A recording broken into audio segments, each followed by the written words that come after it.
Aries, hello and welcome to your reading. Go on ahead and hit that like button for me. Please subscribe, and to my subscribers, thank you so much for being here. To start off, I would love to activate this guidance with an affirmation. Go on ahead and type in the comments. I easily follow my heart and intuition. So our first card, we're going to pull 5 from the Salvador Dali deck and get some explanation cards. We have this 9 of Pentacles. It feels like we are coming into a sense of belonging with our ideas within our emotional world.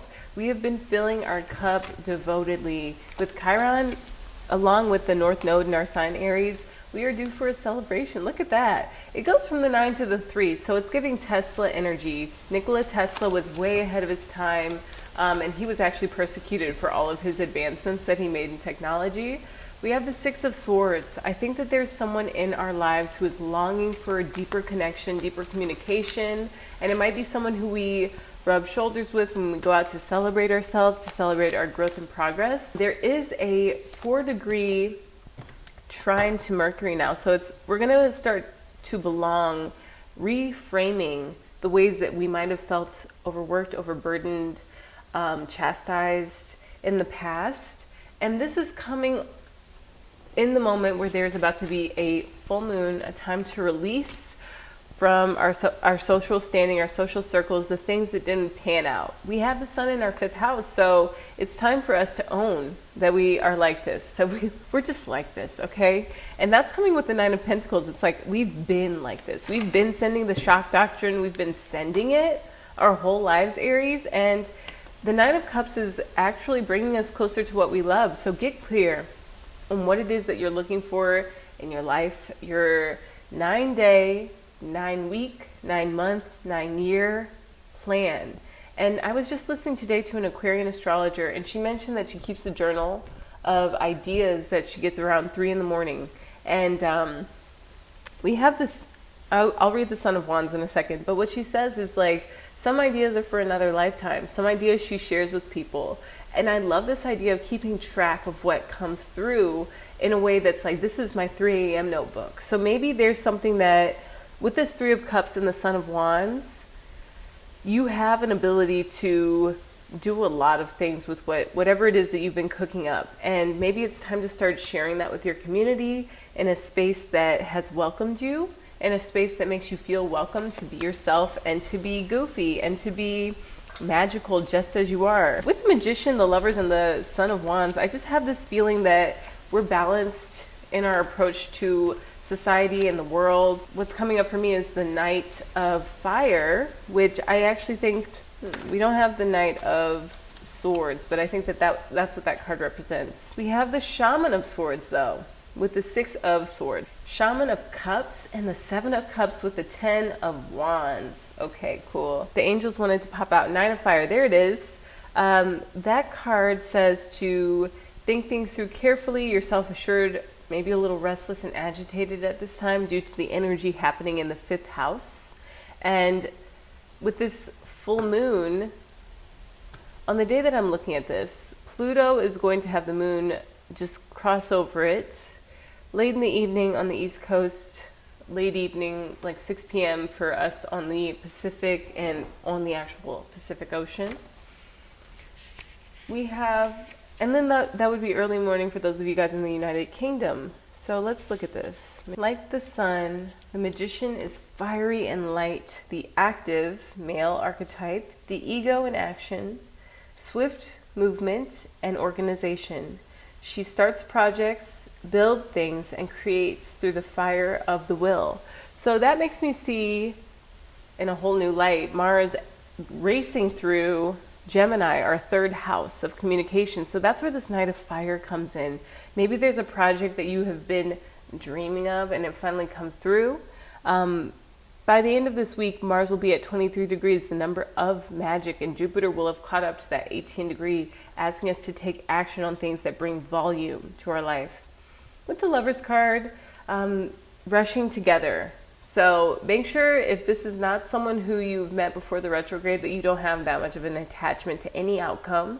Let it be what it's meant to be. Let it give you the mana that it's meant to give you. Symbolizing the play of polar opposites and the urge to merge in loving, harmonious union. If the Lovers can get beyond traditional gender role stereotypes, and culturally ingrained fantasies, their romantic union may help them experience their own higher selves. So with this card, we see the ancestors here.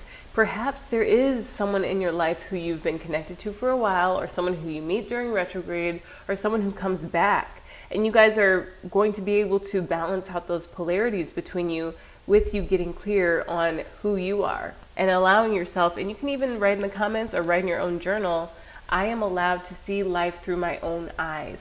A lot of our ancestors were persecuted for not being a part of the tribe or submitting to a higher authority, and that has been passed down in our genetic makeup, in our DNA. With the Sun of Wands, air and fire is represented here. As we see the sun and we see him moving with that cape, you can only imagine that he's getting a nice breeze in there. A clown, the energy to delight, light, relaxed spirit, and freedom. That with the Three of Cups is just saying to go out and have fun, to give yourself, and this is bringing to mind Mercury Day. Like I just have to look at that. Uranus in our second house is actually going to make us really value how quirky and unique we are. We are one of a kind. And perhaps when we go out to celebrate ourselves with our friends, with our closest, the mostest closest, even if that's like going out and you hang out with people in a chat online, people are going to start to notice you for your uniqueness, your wisdom, your insight that is not only perplexing, but it's enlightening. It's something that people need. It's a refresher. Yep, the moon, whenever it's crossing from the weekend to Monday, crossing through Aquarius, let me go back 12 hours. Yeah, for this full moon, it's happening Monday fun day. For whatever reason, I thought that was going to be on Mars Day, but the moon in Pisces on Mars Day is actually going to give us a lot of relief around the activities that we've been taking. We're going to feel a receptivity to life, to the momentum that we've been building and sustaining through this one foot in front of the other, this ability to say, that's not for me, that's not for me, I like that, I want more of that, I hate that, and just being clear. Because when we're clear and we show alignment with what we feel, what we sense, what we believe, the universe is able to respond a lot more quickly to that versus if we're just sort of like, I kind of like it, kind of hate it, let me just keep watching it. Let me bring down my vibe by doing something that goes against my internal compass.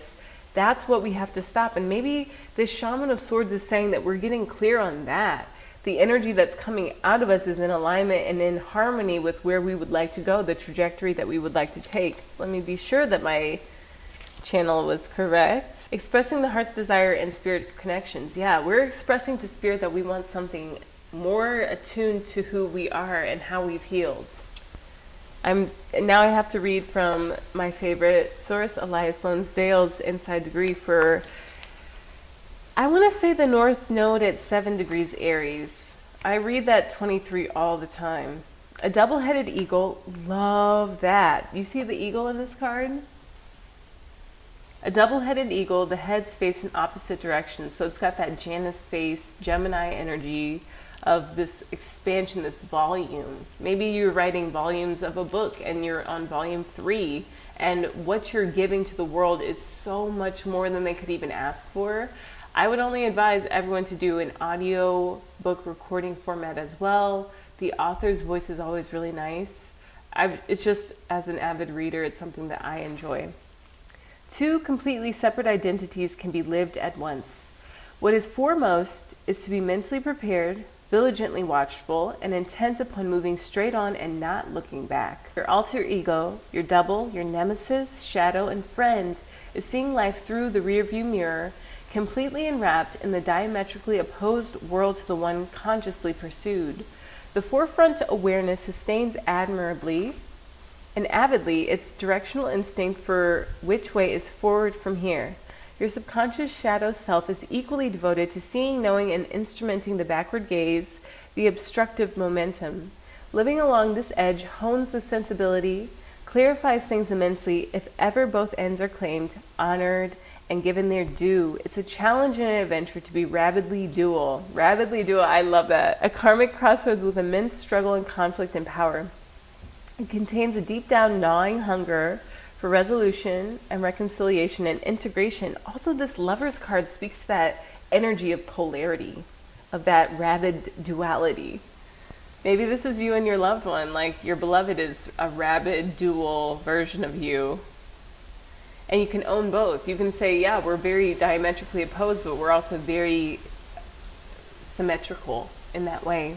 It contains a deep down gnawing hunger for resolution and reconciliation and integration, so elusive, so unattainable, and yet so needed and sought in the destiny reckoning that refuses to stay split, whatever it will take to fuse the bipolar visions into unity. So that does command and demand that you all take this time to write down your goals. Maybe even write down what you don't want to happen in the next 9 days, 9 weeks, 9 months, 9 years. Because when Pluto understands what we don't want, that's when it stops happening. We have to just get super clear about it and be willing to speak it. The 10 of Wands, the Shaman of Cups, and the 7 of Cups. So there is this Neptunian theme, this Neptunian energy around this concept. Sensual dreams, bright ideas, astral plane, dreaminess. Ooh, love that. And then Shaman of Cups, fire and water, putting on a mask to do work in the world, competence. So maybe it's like you're bringing, I love this, you're bringing up your sensual dreams into your work. You're able to be functional in the world, and you're able to understand. Maybe it was like this illusion of being burdened with all these responsibilities and obligations, but no one ever needed you to do that. They just needed you to show up as this diametrically opposed self. And maybe you're even putting down the strife and you're saying, no, let's come together, let's form one unison, let's form one amazing spectacle of what it means to be art, what it means to live as an artist in the world. Practical advice: throw off your old burdens and wake up to what's actually going on. Only by giving your undivided attention and affection to someone or something will you be able to completely understand him, her, or it. You have to go forward and commit yourself. This way you will always be a step ahead. So it feels like maybe for those of my Aries who've been caught up in an emotional whirlwind with a beloved, this week you start to see that you guys are matching stride. That you guys, because you get clear about what you don't want and what you do want, this is what is going to allow for your life to move forward, to jump into this gem. Look at this. We got this gem. That's what I was reading. Starborn and the Mentor. And now I'm going to read all of these, Aries. The Mentor is the teacher, the sage, and the guru. Is this what life has been to you? It is said that cosmic knowledge pours down on the world like a great illuminated waterfall. This can be an overwhelming force. The true teacher, though, is said to be able to hold this flow of wisdom at bay while the student sips from a focused stream. The mentor archetype has a gift for reading the room, for sensing the exact ingredient that will stimulate growth within the student, whether pleasant or painful, whether the student is present or painful. Maybe for some of you guys, you all are having this Shaman of Cups. You're dreaming your world into being, and you understand who's in pain and who's not present in their body and how you can sort of help mediate that. The mentor may appear aloof or available, harsh or tender, humorous or rigid. Their gift is to know what serves the soul. Ultimately, the mentor is in service of the greater cosmic good and aids in the elevation of consciousness. Anytime the mentor forgets this humble link and mistakes themselves for the source of enlightenment, the archetype falls into shadow. Keep in mind how easy it is to project power onto another. Ooh, maybe are you doing this to your beloved? The expressions feet of clay and cult of personality exist for a reason. Although it's typically true that parents are our initial teachers, the child will eventually seek a mentor figure outside of the home to assist their growth. So when light, focused, clear, bright, remains a student. When dark, self-serving, envious of youth, righteous, and rigid. To go deeper into this archetype, the riddles of Zen masters and their students. Okay, the Starborn, the divine child, the star child, and the destined. So it feels like you guys aren't envious of youth. If anything, you're rebirthing your perception of being this crone energy, this wisdom keeper, and an eternal child. Have your chart read, study your constellated shape, ask questions. What does the process conjure in you? Faith or mistrust? What would happen if you saw the galaxy as your ally? The divine child, the star child, the destined. An elusive yet radiant aspect of the self, the Starborn archetype points to the cosmic spark of light that arrives with each being at birth. The moment the newborn crowns, the royal stars above are said to constellate in a unique shape that maps our path in the world. The idea of destiny is controversial, yet the Starborn naturally feels a sense of destination and purpose, aiming itself toward a future that is beyond the mundane. When this card appears, travel back to your birth story for clues and insight. What did you desire when you were young? practicing your life from a mythic point of view rather than a series of logistics. Read the story of the three fates and envision yourself born under the stars with a unique destiny. I would even say that maybe you're reconsidering your destiny path. Maybe you're starting to integrate a little bit more of your own intelligence, but for anyone going through their Saturn return or currently working with someone who's in it, what you're doing between the ages of 2 and 3, that's your initial Saturn return. We're born and then Saturn, is in our sign, and it returns to this point in 30 years. And then it returns to this point in the next, I think 28 years roughly. So we want to be able to reevaluate what we were doing between the ages of 2 and 3, and then see how that's played out from the age of 28 to 31. After your Saturn return is typically, you either stick with that thing that you were doing at 2 and 3, or you drop it and you pick up something else. The gem, the diamond, the gold, the inner treasure. There are infinite names for the gem. It's also known as the jewel, the star, the talent, the gift, the gold. One thing for certain is that it's found deep within a substance that is very much unlike it. For example, a diamond in a piece of coal or the rough. The gem always stands in contrast to its surroundings. You can't find it when you're among comforts and pleasantries. Precious stones develop slowly deep in the earth amidst pressure and darkness. Discovering the gem requires a descent beneath the surface, that 6 of Swords energy for sure, where there is no definitive map. Yet the longing to touch the true gem within us is so strong that we cannot help but seek out its radiance. Your gem, like your destiny, is unlike any other in the entire world. Keep digging. So that's pretty cool. You guys got the Starborn, the gem, and the mentor. Maybe you guys are coming into your place of mentorship. Maybe you're starting to understand that you have a bigger mission than what you've been assigning yourself, or your relationship, Aries, holds a bigger importance in your life. Even if you've been working through the kinks, working through some hard stuff, it feels like you're gaining a sense of competence with whatever that skill is, and the competence is lending confidence. Whereas maybe you felt really incapable, put down. We have the star. Amazing. Starborn, the star, you guys are actually, I think, stepping into claiming your destiny, claiming your path. That's why I'm pulling some extra cards, because I want to see what it really is about. Bailamuhi. Golden Empress. 23, the number of magic. So watch out for the 23rd whenever we're going to have something special happen. That's Venus Day.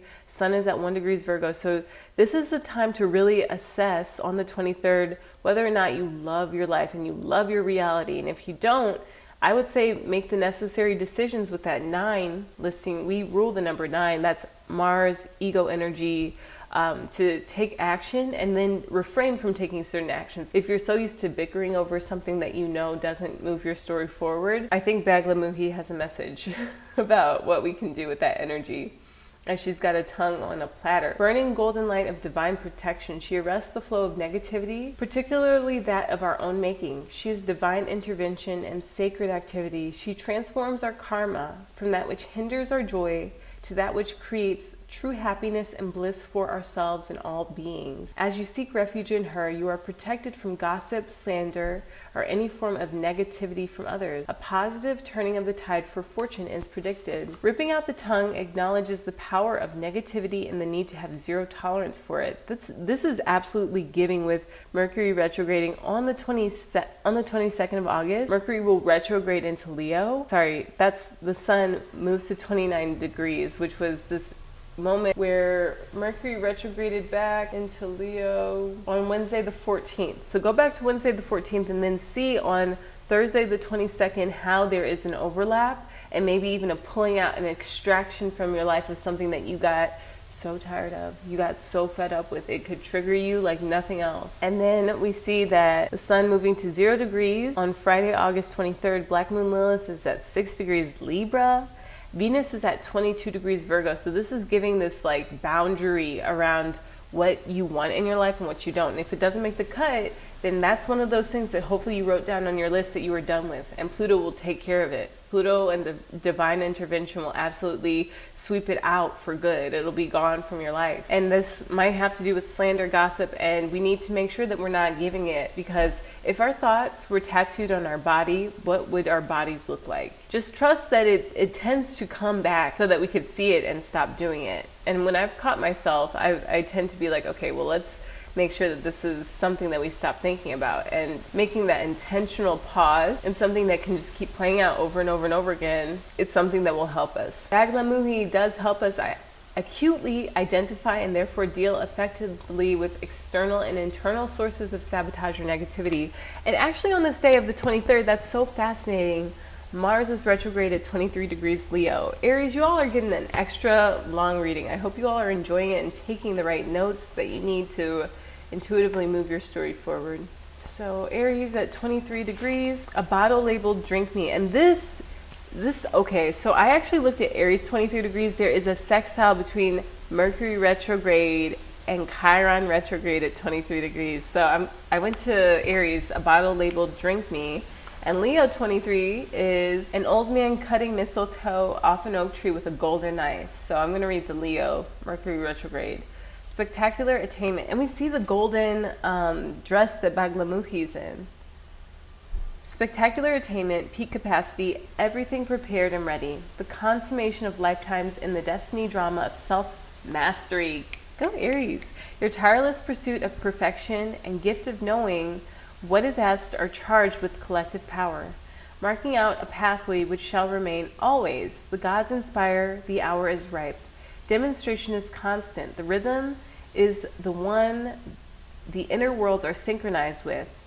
And the whole idea is to become selflessly yourself, offered to the goddess, and emergent through time as the God-man boldly, uninhibited, all there. This speaks to that energy that we got from the Wild Unknown Archetypes guidebook. Is just that you were coming into this mastery, this identification with your higher self, this knowledge and this wisdom of collecting only the finest parts of you and presenting them to the world. Aries, thank you so much for being here. I hope you all enjoyed this reading. Until next time, aloha.